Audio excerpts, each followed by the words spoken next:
Sorry, I just realized that I was muted. I'm so glad I noticed. Anyway, welcome to this live. Trying to get all the kinks out.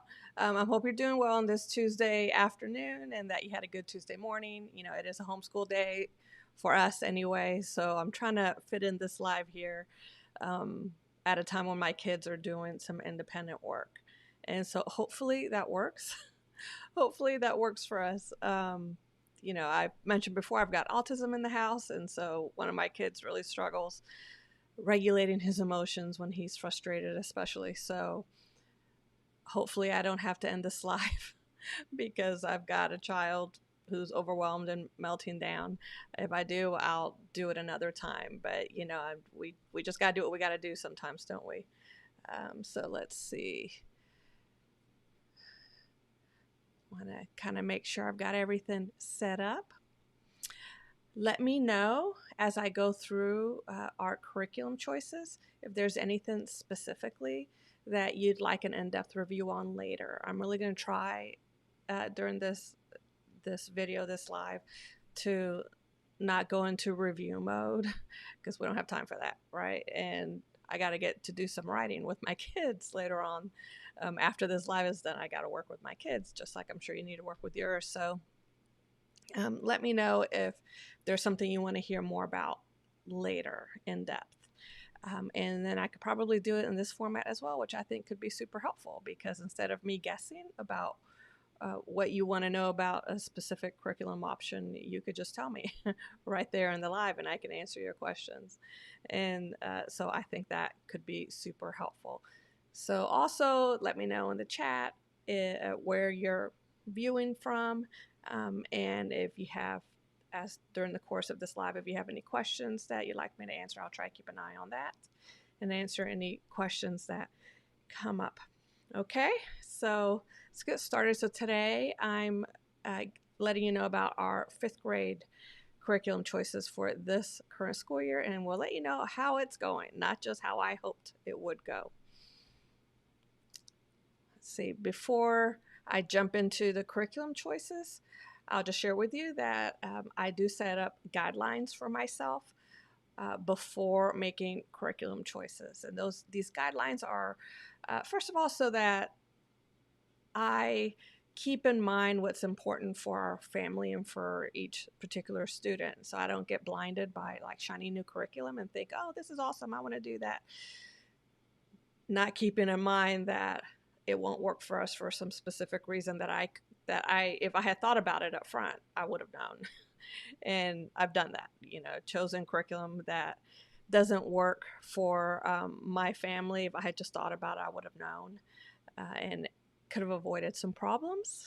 So that's one reason I set up these guidelines. The other reason is so that I can narrow down my curriculum choices, because sometimes you'll come across something like a couple of good options. And if I want to choose between those options, if I have some guidelines, that can help me see like, okay, these are both really great options, but maybe this particular one would be better than the other because for my specific family, for my particular student. So it helps me to narrow things down. So I'm going to try not to go through this too in depth. I did that in the live I did for my 8th graders, so maybe you can look at that if you want a real in-depth view at this. I will say that I have links down below with some of the videos where I go over some of these particular guidelines that I set up, and if you really want in-depth into how I do this, you can click over to those videos after this. Okay, so I first create a family focus statement, and in that focus statement I determined that I need a moderately structured homeschool. I do have 2 kids on the autism spectrum, and structure really helps with that. I can't be too loosey-goosey, but I also don't want to be super structured because I need flexibility for times when someone has a meltdown, or to inject some fun, or to do the next thing I have on this list, to make time for friends. Like if we want to get together with somebody. That's a big deal for me this current school year. Can only focus on one new thing at a time. And the new thing this year really for us was to either make time to make new friends or find ways to make new friends or deepen friendships. And so for curriculum, what that means is I want to protect our free time and not stray off into having to do a lot of schoolwork in the evening or on the weekends. So that was the first thing I determined. I also want to use a digital teacher reference system. I want to find a curriculum that has teachers' manuals or books that I can get in digital form, like a PDF or downloadable, and import into GoodNotes so that I can see it on my iPad or anything else, my phone, my laptop, whatever. Also, for my fifth grader, the curriculum system I've chosen for him is the weekly binder system. You can hear more about the weekly binder system in the video I have about curriculum systems, but this one works really well for him. So for curriculum, that means I needed to find curricula that allows me to set up a binder for him where I put a week's worth of work in there for him for each subject. It's divided up by subject, and I just want it to be easy for me to have a section for each subject. And that's not always the easiest thing. Sometimes it's not set up for that. Things like lap books and all can be difficult in that way. But this is super important for him. He loves having his binder, and I love it for him and for me. It makes things a little simpler. So that's very important to me, that it's easy for me to move it out of the original form into a binder form. My fifth grader, his learning methods. So I have to determine learning preferences for each of my kids or I choose to determine learning preferences for each of my kids before choosing curricula. And learning preferences, as I've defined it, are the learning methods that spark their attention and the social needs, like what social setting works best for them when it comes to learning. So for my fifth grader, the learning methods that work best for him are reading and visual. So to be able to see it, maybe a video with fun graphics and all, and to be able to just kind of read everything so he can really mull over what he's learning. Interactive stuff doesn't work for him really well. So I need to have reading and visual elements for his curricula. And his social needs independent. He loves to be with mommy. He loves to sit next to me and do his schoolwork, but he hates having one-on-one instruction.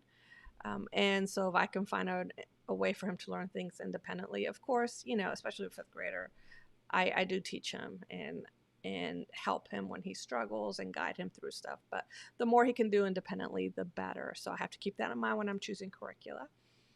And then for delights, I try to define some delights for each of them each year to see if I can incorporate that delight into his schoolwork to smooth the way for learning, to make things a little more delightful.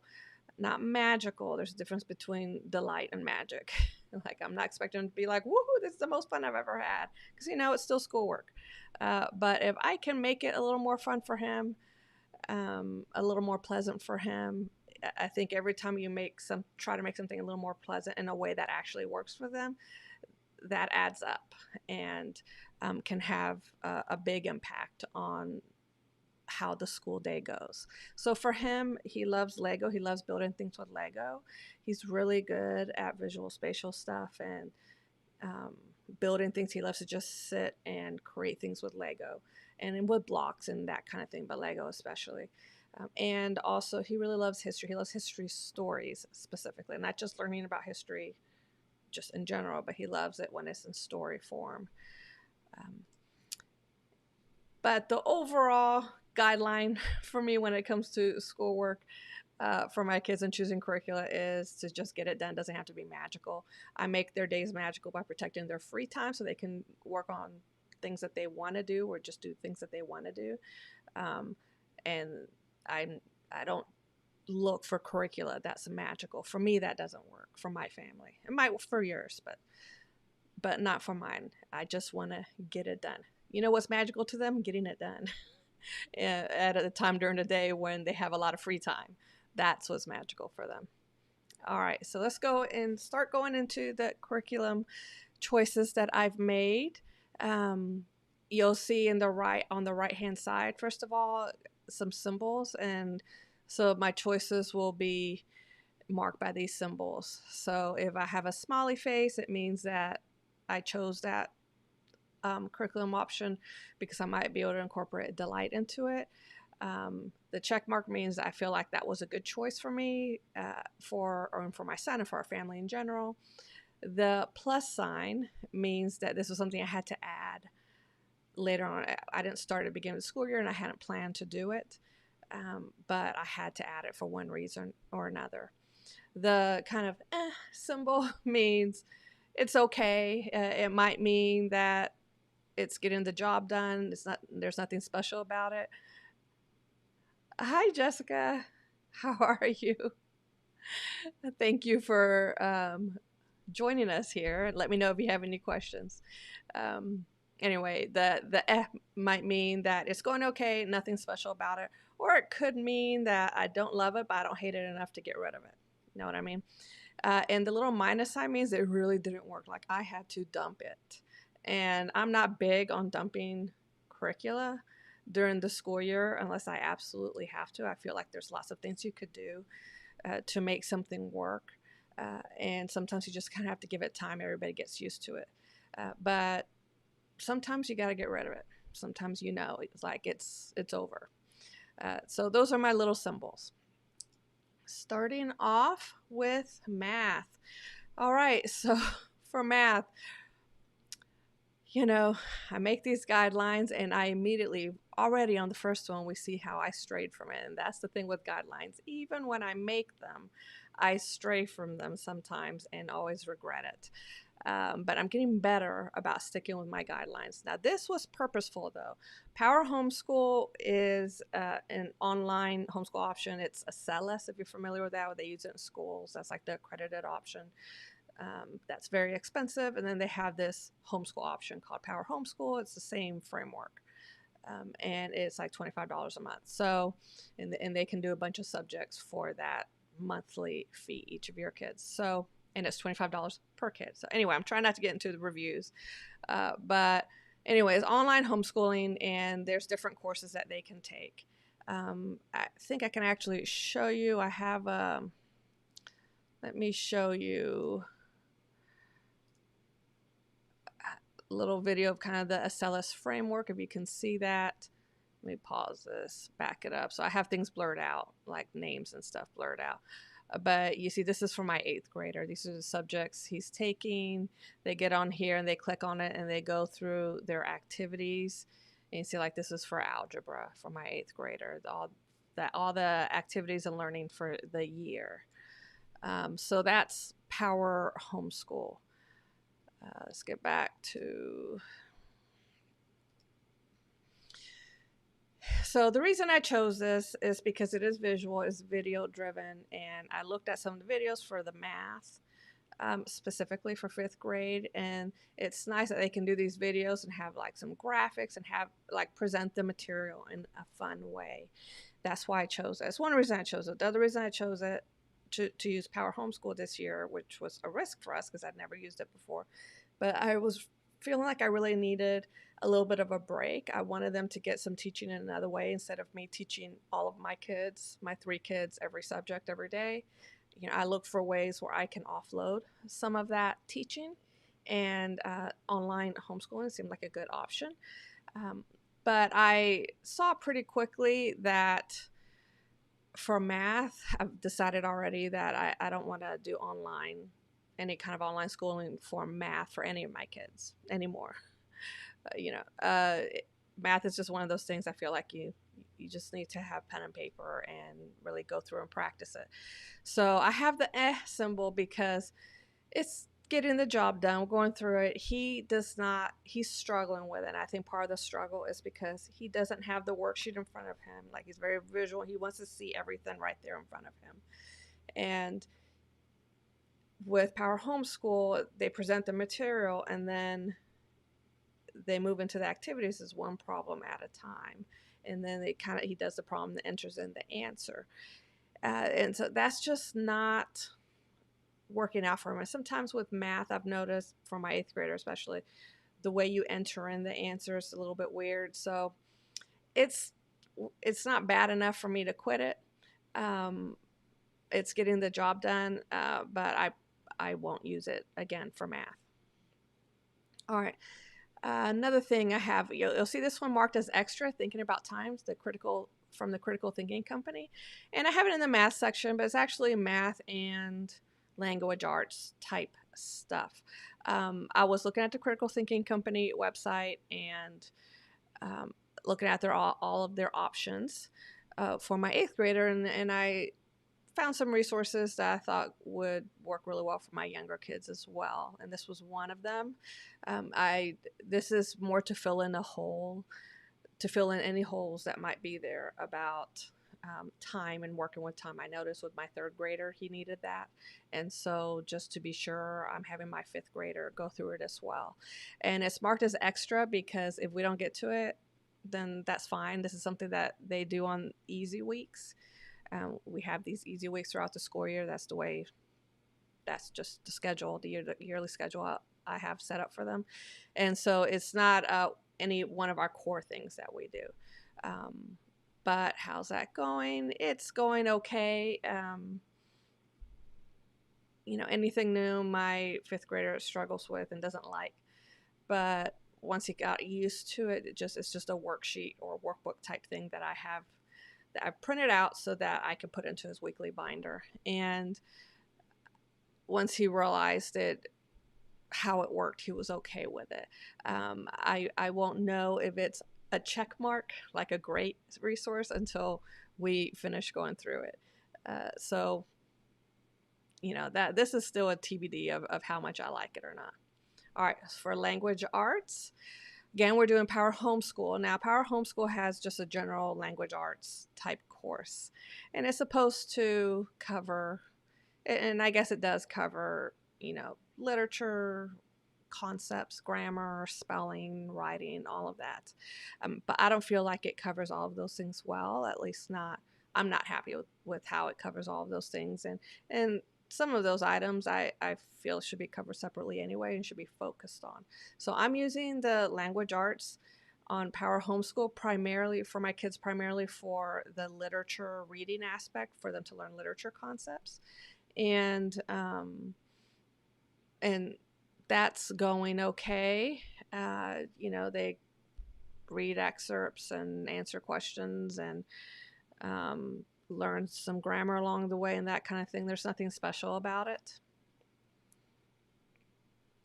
So it's getting the job done.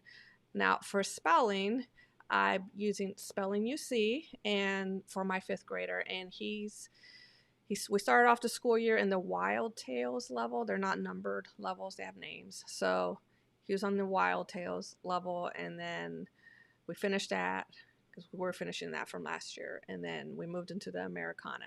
And you see the little smiley face symbol here. One of the reasons I chose this is because I could incorporate delight into it. The way Spelling UC is set up is it's copy work, while they kind of chunk different letters and phonograms and that kind of thing. So the copy work is dependent on the level of the book. So the Wild Tales level has copy work for that tells you facts about different animals, and Americana gives you facts about American history and just America related topics. And since he enjoys history and learning things about history, I thought he would like this. And this spelling curriculum works pretty well for him. He's a more natural writer and speller. So like this didn't work for my oldest, but this works pretty well for him. And so I have that as a check mark because I really do like it. And it's also structured enough that like they know what they have to do each day. It's a 5-day-a-week type program, and I like that. What I didn't like about it is this Wild Tales level, and then the ones below it, they don't do well in a binder system. But I like it enough. I liked it enough that I did use it. The Americana levels and up, they work nicely in the binder system. I did have to tear it apart. I wish I could get like the ebook version of it. They didn't. Had to just tear apart the workbook and put each week's worth of work in the binder, but it's working out. Okay, so here's another little extra thing from the Critical Thinking Company. It's their Word Roots program, and we're doing it through the app. And, you know, this is the time of 5th grade. That's about the time of year where you start looking at word roots with your kids. How did I mark this? Because this is one of these things we do on our easy weeks as well. Yeah, I have the little shrugging symbol because he's okay with it. You know, he's not loving it.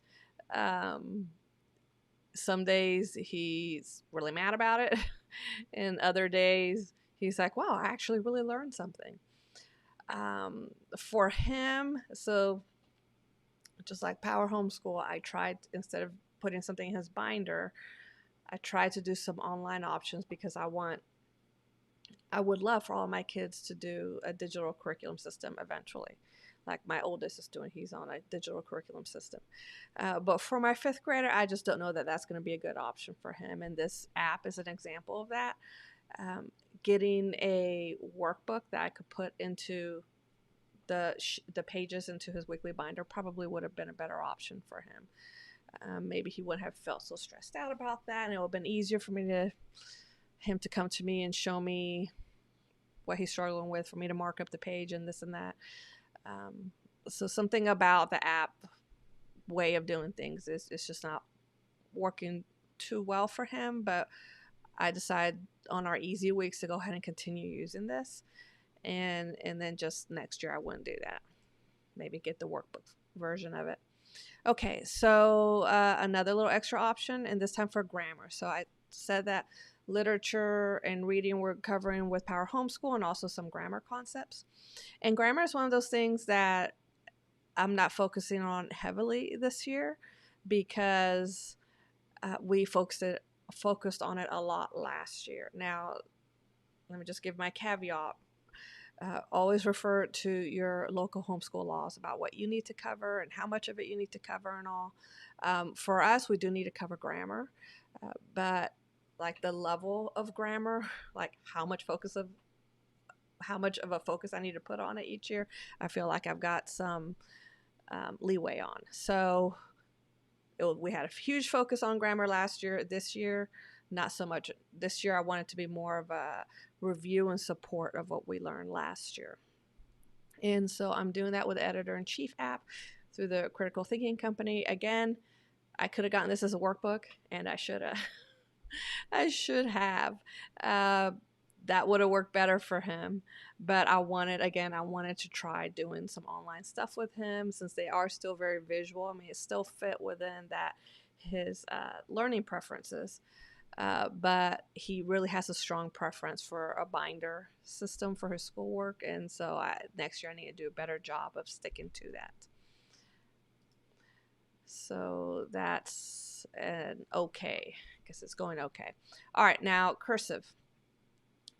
He started learning cursive a couple years ago, so we're still trying to get him to be more like fluent with his cursive and automatic with his cursive, so he still needs practice with it. And so I chose the Script and Scribe program from Half a Hundred Acre Wood. I really love it. I think it's very nicely done. I mark this as a delight because a big reason I chose it was because the Half a Hundred Acre Wood, this Script and Scribe program, they have these books where they do copy work for cursive, but like on some history topics or on like Psalms, that kind of thing. And I thought he might really like that. That might be a nice way to get more of that history learning in there, and a little focus on history for him. But I ended up backing up a level in the Script and Scribe program for him just to get some review because he felt like he didn't remember like capital letters, that kind of thing. And so I thought, well, we'll just back up a level. And it's turning out it's taken us the whole year to go through that level, which is fine. He's been okay with it. This is something that does fit nicely into his binder, so that's worked out really well. He can do that independently since he's reviewing, he's practicing cursive and not learning it from scratch. And then after he finishes this level, which may be toward the end of our school year, I'll probably just go ahead and get him started on the next level, which is more the history type stuff. So I like it. I like it a lot. All right, and here's something I had to add: daily 6 trait writing. So, I had hoped that Power Homeschool, the language arts course, would be enough for writing, but I ended up really hating how Power Homeschool does writing. I don't think it's sufficient at all. Like, not at all. Not a fan. So a few weeks in, I had to add this. This was kind of my backup plan for that. The Evan Moore's Daily 6 Trait Writing, and I do have a review, I believe, on these workbooks on my YouTube channel, which you can check out if you're interested. And I'm pretty happy with it. I'm pleasantly surprised. I mean, I've used it for lower grades. I wasn't sure about the upper grades, but I'm pleasantly surprised. The one struggle with it is I do have to sit with my kids, each of my kids, every day, except maybe Fridays, because that's their writing project day. I have to sit with each of them at least 4 days a week separately to do writing, and to go over the worksheet page and what they're learning, and that's not something I had planned on. That's not something I really wanted to do, but they are learning, and I'm very happy with the content. So that one I would say is also a check mark, not just a plus. It's a good thing. Something else I had to add that I was not expecting to add was some assigned reading. So in Power Homeschool, in their language arts courses, they do reading that's incorporated into that language arts course. And that's fine, but I also wanted them to do more reading, to get in more words, and also to branch out from what they read. My kids have discovered a love of graphic novels and Minecraft books, like Minecraft fan fiction type thing, which is okay. I mean, it's fine. If we should be able to read what we want to read, right? And I do let my kids read what they want to read within our values, if it fits within our values. But I wanted them to go beyond the Minecraft books and graphic novels, and so I offered to pay them like $1 a book if they read like a novel, and that didn't work. They just kind of stuck with what they liked, and so finally after Christmas I said, all right, dude, like I'm assigning some reading. You got to read 20 minutes a day out of a book I choose. And so I created a book list for each of them, a curated book list for each of them that incorporates their delights, their preferences, all that kind of thing. Like books I thought that they might like that look like quality books. And so I'm just choosing books mostly from those lists. And that's working out really well. They are loving the books. He's like my fifth grader specifically. He read one book. He read one book. It was okay. He read the next one.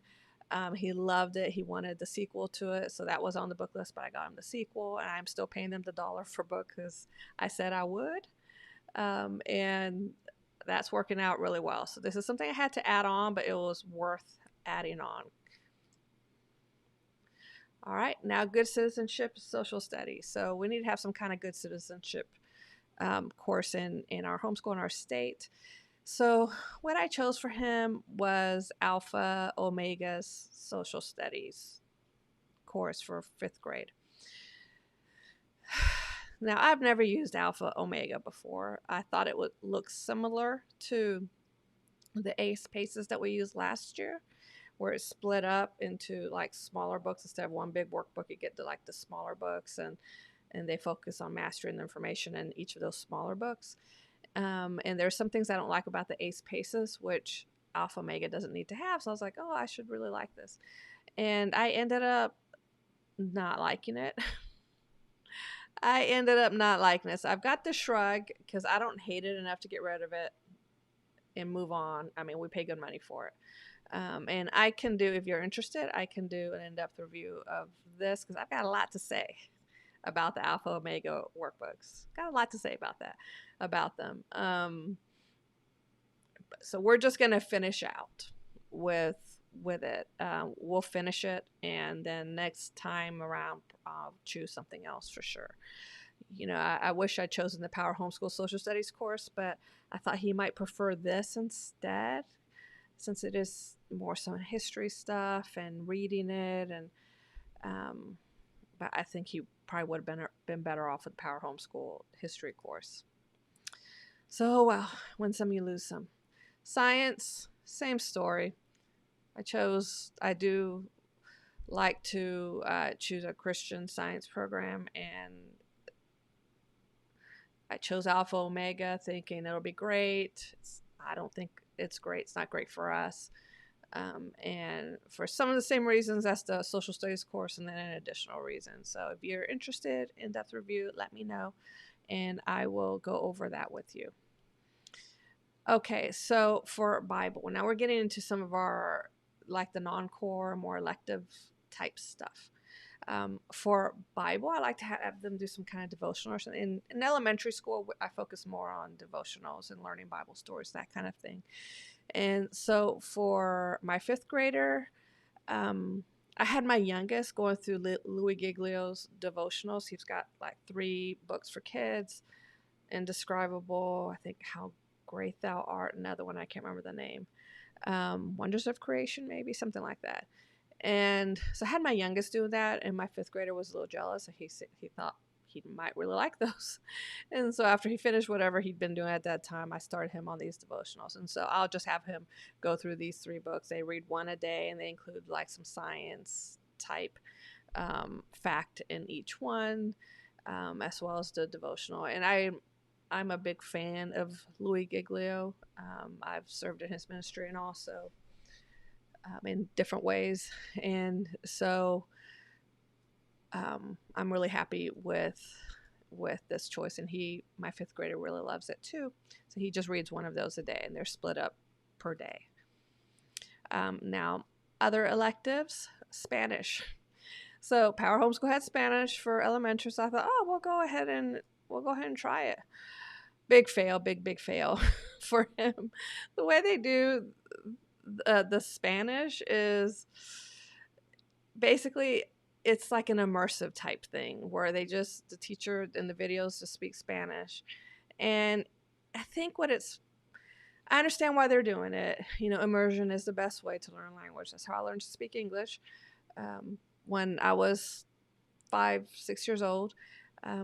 But there's a difference. If you're immersed in the culture, you have feedback. It's a back and forth of the language, and that's why it works so well on video. I don't think it's as effective, and he was very frustrated with it. Very, very frustrated. And I realized this isn't worth it. So I just took it off. I said, you don't have to do that. So I just dumped it, and I didn't replace it with anything else. Social development. Power Homeschool has this social development course that they do, which is comes with it. It doesn't count in your list of courses you're allowed to have. And so I went ahead and had them do it. I consider this an extra thing. It covers some things like bullying and self-esteem and hard work, that type of thing, kind of emotional development. I am keeping my eye on it because I was concerned it was going to go into some sort of, I don't know if the term social engineering, or I wasn't sure what concepts it was going to go into, so I'm still keeping my eye on it. I haven't seen anything yet that's concerned me, but if it starts straying into some kind of indoctrination that I'm not happy with, I'll take it off in a heartbeat. They'll stop doing this, but for now it's okay. Critical Thinking Company. I'm using Inference Jones from them for him. I've realized the importance of having my kids focus on some critical thinking concepts as they grow older, not just, I tend to think about critical thinking when it comes to listening to politicians and the government, that kind of thing, where, um, you have people who are obviously trying to manipulate your thinking to think the way that they do. And I'm not a conspiracy theorist. I know I just sounded like a crazy person, but I'm really not. Um, any politician will try to manipulate your thinking into going their way. So that's what I usually think. But as I started doing critical thinking type stuff with my oldest, I realized just how much of it is in advertisements, and specifically advertisements geared to children and even in kids' TV shows and all. So I think this is an important thing to cover with kids so that they're not so easily manipulated by media, any kind of media.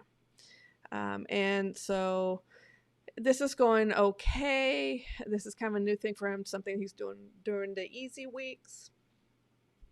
And again, it's an app. I think it probably would have gone better if I had a workbook. So I'm just going to have to keep all that in mind for next year. If I try to do apps with him next year, you stop me. You tell me not to. Leslie, learn from your mistakes. Okay, music. My kids, last year my husband was giving them piano lessons. He's a financial advisor now, but for 12, 13 years, he was a choir director in a public school system, has a music education degree, and so teaching them piano, even though that's not his primary thing, it's singing is his thing. Teaching them piano is a way for him to pass on his love for music, and it's a huge focus in our household. And so he was teaching them last year out of some books he found.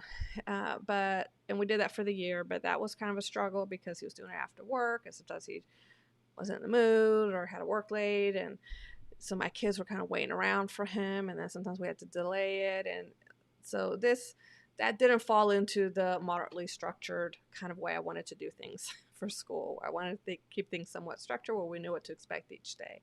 And so for this year, to try to maintain the structure I want in our home, and also to take that load off of him so he can just come home and just relax or, do other things besides teaching piano.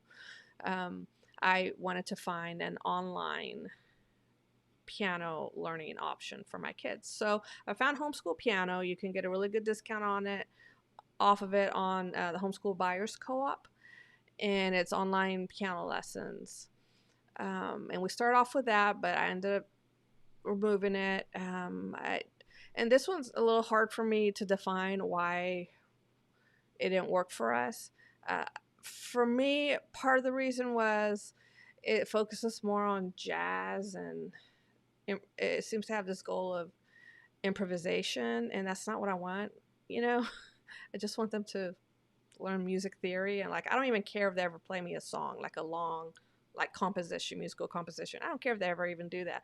I just want the benefits of learning piano, the benefits to them to learn how to practice and improve, benefits to their brains for using both hands. I want those benefits of it, and also just learning some things about music.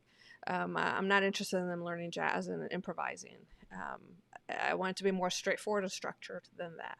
So I moved on to Hoffman Academy. So we changed from Homeschool Piano to Hoffman Academy. And it is more expensive, but I really like it. Not only does it teach them musical theory and chords, all the things. It teaches them solfege, which was kind of a plus I wasn't expecting. And my youngest, my third grader, says it's worth it just for the puppets. Apparently some of the videos he uses these little finger puppets. And he loves that. My youngest loves that. They also have worksheets that they can print out and do. And so this has been a really good option for us. And even practice assignments. So they go every day on the Hoffman Academy website on their iPads and do what they're told to do there, instead of having a lesson a week and then practicing for the rest of the week. Every day they're progressing through. So that's been a really good choice for us. Okay, typing. So he has really struggled with typing, and this is just one of those things that's a little difficult for him, and he gets stressed out by it.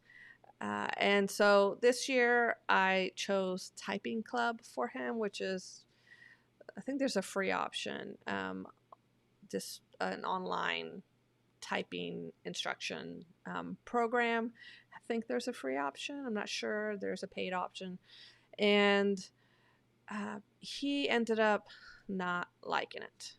I have another child who's using Typing Club and likes it just fine, but he ended up not liking it. Maybe, I don't know if it was moving too fast for him or it just seemed overwhelming for him. So instead, I ended up. I mean, we tried Typing Club for a while, and when I realized this isn't going to work, and he was stressing out over it every day, I created some typing practice worksheets for him. Well, not even worksheets. Like I just set up each day you do this. And like really easy peasy, going really slowly, so that he wouldn't feel overwhelmed by it, and increasing in difficulty and adding words and that kind of thing. So it just takes him a few minutes a day. It took me a little while to kind of come up with that little system for him, but it's working out okay. I think he says he likes it, so that's a win. I don't know if I'm going to move him on to a typing program later. I may not ever. I think we're probably just going to continue where I evaluate where he is and then come up with what he's going to do next to practice, and then eventually move on to kind of like the copy work, except maybe find a book that he likes or something that he likes about history or whatever, and have him type that. For practice. So that's my plan for his typing. I wish a typing program would work for him, but I think it's just too overwhelming for him. Okay, and for STEM, he's the only one I have with this like option right now. I'm having him do a Tinkercad course on Udemy. So, I told you that one of his delights is Legos, and he's really good at visual, spatial, and he's gifted in like some certain ways. And so I wanted to lean into that for him. I found something called Tinkercad. So I was looking for some kind of computer-aided drawing, mechanical drawing type option, and there's some different things you can do. But I came across Tinkercad, and it's a program that you can just download for free or get on the website for free. And it's pretty cool because it's computer-aided drawing, and you can create designs in there that you can then use to export them into some kind of slicer and all, so that you could 3D print them. So that's something we're planning to do. But also you can, after you create your design, you can click a little button and it'll show you how to make that in Legos and in different levels of detail. And then also you click another button and it shows you in Minecraft. And my kids all love Minecraft. Like they're obsessed. They love Minecraft. And so I thought, that's could be delightful for him. I could see him, he's really good at just sitting with his Lego pieces and creating awesome things. But I thought maybe we could play around with him designing something in Tinkercad and then clicking the little Lego button and then going and making that physically. And so that's why I chose that. But there's things to learn to use Tinkercad. So I found this course on Udemy, which was it's really cheap when I bought it. It was like $12 or something like that. That we've been going through for the school year. We usually do a lesson, like 1 or 2 lessons a week in it. And I'm really happy that I chose to do this, like Tinkercad. So I have the little shrug thing because I'm happy I chose to do Tinkercad. I'm not crazy about the course I chose. It turns out that the course creator, while he does a fine job of instructing, he has a pretty thick accent. Sounds like he may be French. I'm not sure. He has a pretty thick accent. So, and there's no closed captioning. And even if there were, at least I haven't found it. And even if there were, I don't know if it would understand him. So sometimes I feel like I have to translate for my son. Like I listen to him talk. I have to sit there and listen. I listen to the guy talking and then I repeat it to my son if I can figure out what he's saying. And so that I'm not crazy about. That's why I have the shrug. It's the balance between really happy we're doing Tinkercad and not real happy with the course I chose. And so this is one of these though that I think is going to take a while to pay off. So sometimes he's not real happy about it because it's learning this new computer program, and he is in 5th grade. You know, as a teenager, I think this kind of thing is maybe a little easier. But at his age, he doesn't quite have, he's like right there on the edge of having the patience and the attention span for it. But I'm just trying to do a short little lesson, at least one a week. And like we just finished up all the basic lessons. Now we get into making actual things and designing actual things. And so I think that going forward, this is one of those things that there's a slow burn to get to the part that's really enjoyable for him and delightful for him. So that's why I have the shrug thing, kind of balancing all that out.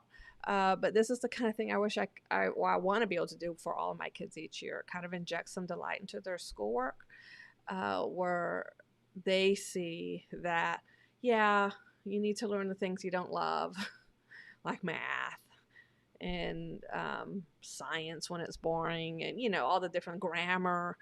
I'm going to make you do that. But I also see you, and I want to help you learn something that you're going to really love and enjoy doing. And so that's why I chose to do that for him. One of the reasons why. There's a lot of reasons, but that's one of the reasons why. And so those were all our curriculum choices. Just as a reminder, on my YouTube channel, I do have other videos that go over curriculum choices in past years. And those videos are all more traditional format than this one is. And I also have different reviews for curricula. Let me know if there's anything specific that you would like me to do a review on. If I have the review done already, I'll let you know. Like, I can point you to the video. If not, I can do one. If you have any questions, let me know as well. I'll be happy to answer them. So thank you for being with me. I hope this was helpful. Hopefully on a Thursday I can do a live of my curriculum choices this year for my 3rd grader. And so we can go over those as well in the same type format. So let me know if you have any questions, and then I will see you in the next live. Bye-bye.